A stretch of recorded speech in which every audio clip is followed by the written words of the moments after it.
Hey, it's Glen Hopkins here, and in this video, we're going to talk about how to effectively find your dream home. Now, when most people start their home search, they start online. That's pretty normal and natural. But the thing is, most people don't take the time to really understand what it is that they want and need in a home. So if you want to effectively look for and find a home quicker, this is what you want to do. You want to know your wants and needs. So number one, at this point, you should have been pre-approved, so you have a really good idea of what you can afford. So set your price range. Number two, where do you want to live? What location? This is really key. How far do you want to be from, school or work, or maybe the gym, whatever hobbies you might have, shopping, all of these kind of things. Know how far you're willing to commute, because now that map, it's going to get narrowed down quite a bit, and you're not going to look at anything outside of that search parameter. Obviously, you want to know various features such as how many bedrooms, how many bathrooms do you need, how large of a home do you need to be comfortable. If it's a detached home, how large of a lot do you need?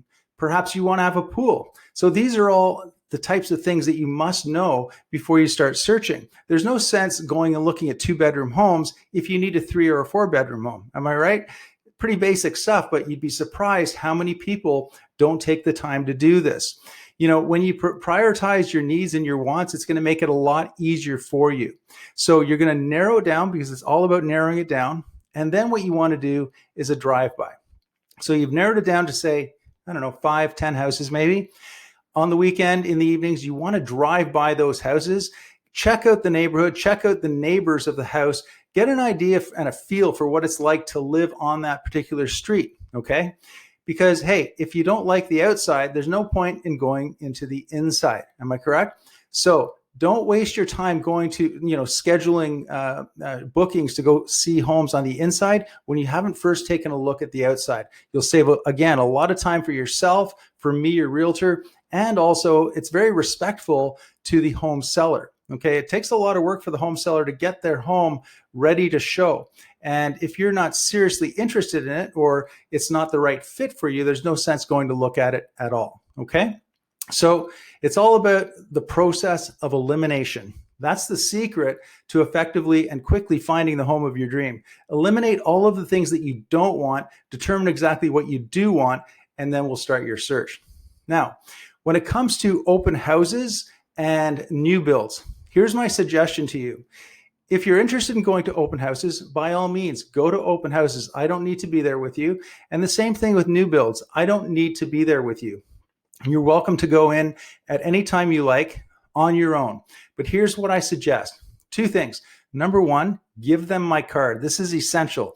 Give them my card and let them know that you're working with me and that I am your realtor, okay?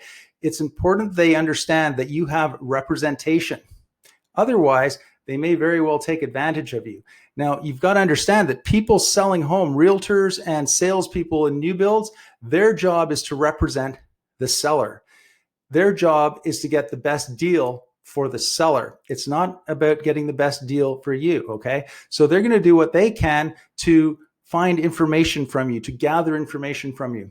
So the second thing you want to do after giving them my card and letting them know that you have a realtor that you're working with, the second thing is don't show your other cards, okay? Just show my business card, no other card.